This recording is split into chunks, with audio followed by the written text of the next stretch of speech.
रहीम हम बात करेंगे, हमने पहले बात की मैकेनिकल वेव और इलेक्ट्रोमैग्नेटिक वेव की, which are the types of waves.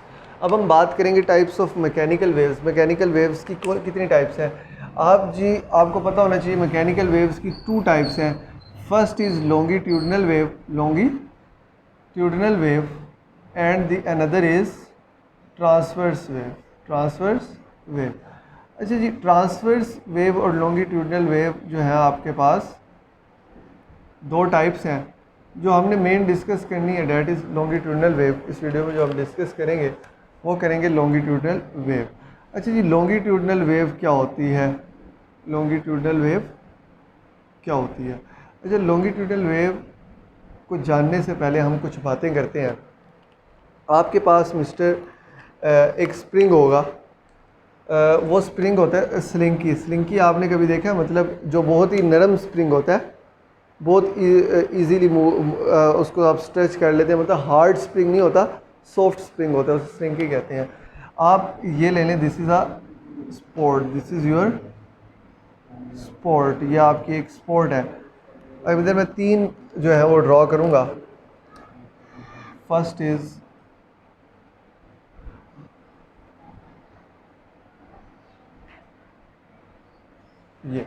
ये आपके पास स्लिंकी है विच इज़ योर स्प्रिंग। आपने इसको जिसका एक एंड फिक्स है और एक एंड आपके हाथ में है, आप इसे कह लेंगे हैंड में है आपके, ठीक है, एक एंड। तो जब एक एंड आपके हाथ में है तो अब आप क्या काम करेंगे? आपने इसको इस तरह पकड़ा हुआ है। अब आप इसकी जो मूवमेंट है वो करेंगे बैक एंड फोर्थ। कैसे करेंगे? बैक एंड फोर्थ कैसे? मिसाल के तौर पे इसको इस तरफ इनकर और इस तरफ छोड़ें, ऐसे। एक होती है मूवमेंट ऐसे, that is perpendicular to the proper, ऐसी मूवमेंट जिसमें आप इसे back and forth, back mean पीछे लाएं, फोर्थ मीन आगे, इस तरह स्ट्रेच करें तो वो क्या होगा आपके पास? Longitudinal wave. अच्छा, मिसाल के तौर पे आपके पास जो है ये अब हम ले रहे हैं, जैसे आपने इसको पहले बैक मूव किया। कैसे मूव किया? बैक मूव किया तो इसके जो पार्टिकल्स हैं वो स्ट्रेच हो गए आपस में, ठीक है। एक एंड फिक्स है, आपने इसे इस तरह मूव किया, बैक एंड फोर्थ। अब आप मूव करेंगे इसे फोर्थ मूव करेंगे तो क्या होगा? जो इसके पार्टिकल्स हैं उनके दरमियान जो डिस्टेंस है वो इंक्रीज़ हो जाएगा। तो क्या देखा हमने? जो चीज़ देखी वो ये देखी कि दिस इज़ ये, और ये जो है मेन पॉइंट था। इस टाइम पे जो आपका डिस्टेंस है वो वेव 1 में इतना रिड्यूस हो गया ड्यूरिंग कंप्रेशन, जब आपने इसे कंप्रेस किया, ठीक है, इसको इस तरफ मूव करवाया। जब आपने इसको इस तरफ मूव करवाया तो अब आप देख रहे हैं कि इसको यहाँ तक आना चाहिए था, लेकिन ये डिस्टेंस जो है इतना वो क्या हो गया? इंक्रीज़ हो गया, ठीक है। अच्छा जी, this movement is called as compression. आप इसे कहते हैं जी कंप्रेशन। क्या कहते हैं? कंप्रेशन। और वो जिसमें वेव जो है वो खुल जाती है, मतलब आपने स्प्रिंग को किया और स्प्रिंग में स्ट्रेच हो गया, पहले कंप्रेस हुआ है और स्ट्रेच हुआ है, उसे आप कहते हैं रेयरफेक्शन। क्या कहते हैं? रेयरफेक्शन। हम बात करते हैं अब ज़रा लॉन्गिट्यूडनल वेव की। What is longitudinal wave? In which particles of the medium, जिसके अंदर जो पार्टिकल्स हैं ना आपके मीडियम के, particles of medium move back and fourth. Longitudinal waves जो है वो मीडियम में ही ट्रैवल करेगी। क्यों? क्योंकि this is a type of mechanical wave, और मैकेनिकल वेव जो है उसको मीडियम चाहिए। तो अब हम बात करें लॉन्गिट्यूडनल वेव की, तो इसमें particles of medium move back and fourth. इसमें जो पार्टिकल्स हैं मीडियम के वो कहाँ मूव करते हैं? बैक एंड फोर्थ, मतलब पीछे और आगे, ये इस तरह बैक एंड फोर्थ मूवमेंट जो है particles move back and fourth in the direction of propagation of wave. मतलब जो direction of propagation of wave है उसी डायरेक्शन में ही मूव करेंगे। मतलब वेव जो प्रोपगेट कर रही है, वो वेव ऐसे प्रोपगेट कर रही है, तो पार्टिकल्स ऑफ मीडियम भी जो है ना वो ऐसे। अब इधर जो इसके अंदर स्प्रिंग के कुछ पार्टिकल्स है ना, इधर पार्टिकल्स क्लोज हो रहे हैं, इधर पार्टिकल्स दूर हो रहे हैं। समझ रहे हो मेरी बात? Particles of the medium in the direction of propagation of wave. जिस डायरेक्शन में वेव प्रोपागेट हो रही है उसी डायरेक्शन में पार्टिकल्स ऑफ मीडियम क्या है, मूव कर रहे हैं। This is called as longitudinal wave. Transverse क्या होती है, जिसमें particles up and down move करते हैं, ऐसे अप डाउन।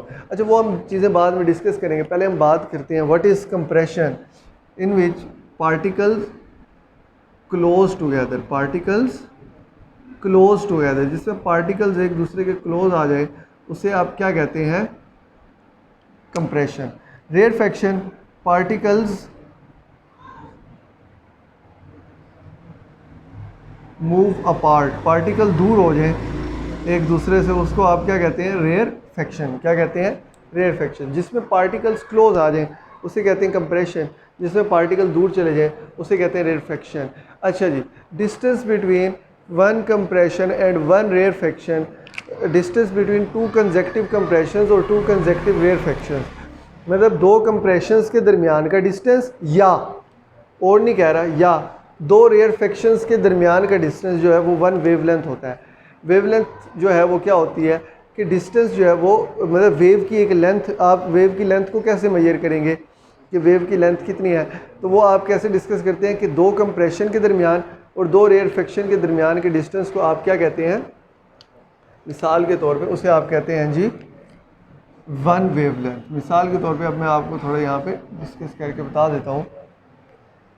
ये देख लें, आपके पास ये एक स्प्रिंग है, दिस इज़ वन स्प्रिंग, इसमें जो पार्टिकल्स हैं वो यहाँ पे आपकी कंप्रेस हैं, यहाँ पे कंप्रेस हैं, आगे क्या है, रिलैक्स है, फिर कंप्रेशन है, फिर रिलैक्सेशन है, ये। अच्छा जी, अब मैं आप इसको कंप्रेशन को C से रिप्रेजेंट करूँगा, रेयरफेक्शन को R से। This is C, this is R, this is C, this is R। मैंने क्या बताया, व्हाट इज़ वेवलेंथ, यहाँ पे मैं बता देता हूँ वेवलेंथ क्या होती है, distance between two consecutive compressions और रेयरफेक्शंस। आपकी बुक में जो लिखा हुआ है वो कंप्रेशन का ही लिखा हुआ है, डिस्टेंस बिटवीन टू कंसेक्टिव, मतलब साथ साथ, मतलब ये नहीं कि एक कंप्रेशन ये ले ली और एक जो अगली आ रही है वो, कंसेक्टिव जो बिल्कुल साथ साथ हैं, करीब, सबसे करीब जो कंप्रेशन है वो दो, टू कंसेक्टिव कंप्रेशंस और रेयरफेक्शन, दो कंसेक्टिव कंप्रेशन हो या दो कंसेक्टिव रेयरफेक्शन हो, उसे क्या कहते हैं, वन वेवलेंथ। क्या कहते हैं, वन वेवलेंथ। ठीक हो गया। अच्छा जी, ये मीटर में ही होती है, सिंपल इसका यूनिट है।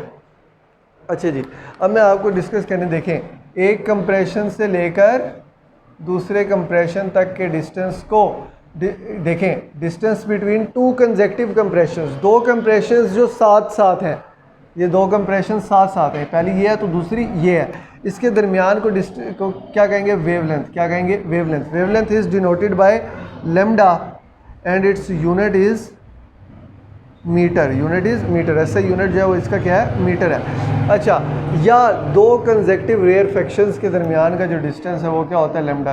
ये रेयरफेक्शन शुरू हो रही है और साथ रेयरफेक्शन कौन सी है, ये, दिस इज कंसेक्टिव रेयरफेक्शन, इनके दरमियान का जो डिस्टेंस है दैट इज अगेन लैम्डा। ये क्या है, लैम्डा है। ठीक हो गया। दो कंसेक्टिव कंप्रेशन या दो कंसेक्टिव रेयरफेक्शन के दरमियान के डिस्टेंस को आप क्या कहते हैं, लैम्डा। ठीक हो गया।